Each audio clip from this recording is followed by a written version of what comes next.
Bicycles have become my medium of expression. This is how I not just get around, but also how I express my experience in the world, in LA. It's not about bicycling or bicycles, it's about building. So the bicycle becomes a tool for me to build community, to build access, to build dialogue in so many ways, to build art, to build celebration. It's been a good trip.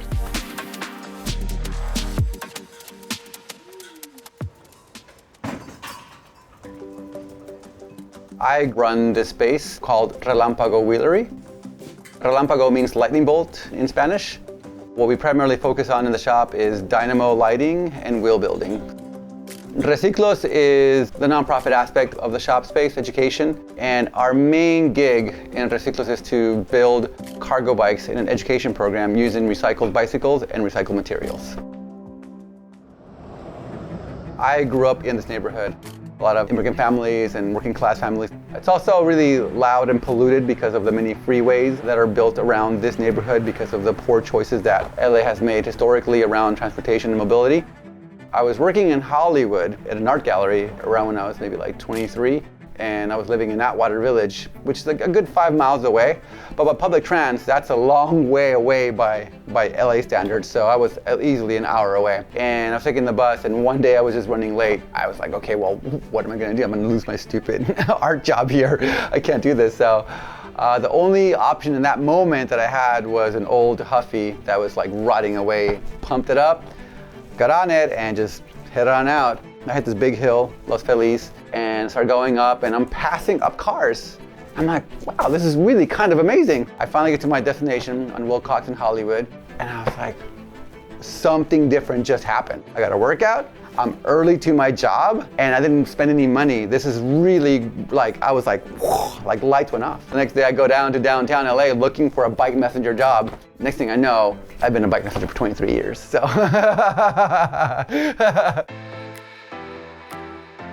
I had a vision of having my own shop space to build wheels and dynamo lighting. And very quickly, it was clear that the real business ultimately at Relámpago is social engagement. We were holding regular community bike karaoke parties. So once a month we'd have a party, and then we'd fundraise for some other organization, be it water rights awareness, to women's rights, to immigration rights. And we'd have the bicycle community kind of come and join in, and we have a big kind of like cross-pollinating organizational karaoke party. We've made a mobile karaoke trailer called the bicicrófono. It translates to microphone, so amplifying the bicycle message. We're bringing merriment and joy to the streets of LA and just engaging community on so many levels, and all kinds of music from all over the world is being sang.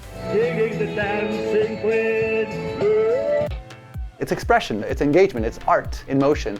Folks would just have a really great time, meet each other, and just start to really kind of make connections and just make sure that folks are aware of the importance of our transportation and mobility options. The future of bicycles is the future of energy. About 11 years ago, my son was born. And not ever having a car, I had to figure out a way to get my kid around. And my friend at the time was selling flying pigeon cargo bicycles. We sold me one for super cheap, and I was enamored. All of a sudden, I'm like, wow, I can carry more stuff on this like big old cargo bike. But since I bought it for my friend, I didn't really know the actual cost of these things. So I went looking around for a better built cargo bicycle, and they started at $3,000. I started to look at a cargo bike, and I'm like, well, this looks like a BMX bike in the front and a mountain bike in the back. Can you just like make those things? Just make one? Like there's so many recycled ones that nobody wants. We just started thinking about how we can make these things on a more affordable and sustainable level. And I looked it up, and sure enough, there was a guy out in Oregon who was building cargo bikes in that fashion, just mating bikes. I'm like, cool. You know what? Let's build cargo bicycles in an education program, and let's find some other community member who gets a cargo bike. They may pay for it, they may not. I'm not interested. I don't care. That's what we do here at the shop.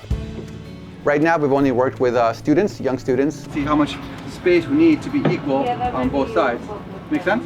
In 10 days, me and the 17-year-old kid started making a cargo bike. You know, BMX there, mountain bike there, and it was like this beautiful process. We recycled about 90% of the materials. We got this separate part of another bike, the fork for the wheel. We call it Rosie, we painted it pink. I kept half the money, and half the money went to Aiden, the student. So like we created a bit of economy for him. He learned a whole ton. His resume now says, I've welded, I've designed, I've fabricated, I mechanically put this thing together, I engaged with a client. The kid really got a full experience inside the space. And our client got an affordable mode of sustainable transportation to carry her goods. So it was a win-win all the way around. Congratulations. Thank you.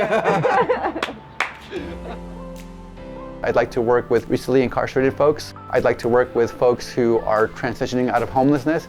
As an activist, as a parent, as a citizen of LA, I feel a responsibility to keep on engaging with the message of what bicycles bring for transportation, for mobility, for sustainability.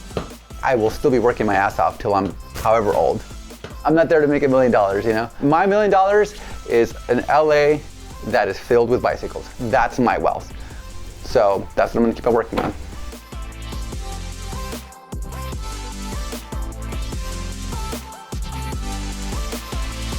Karaoke.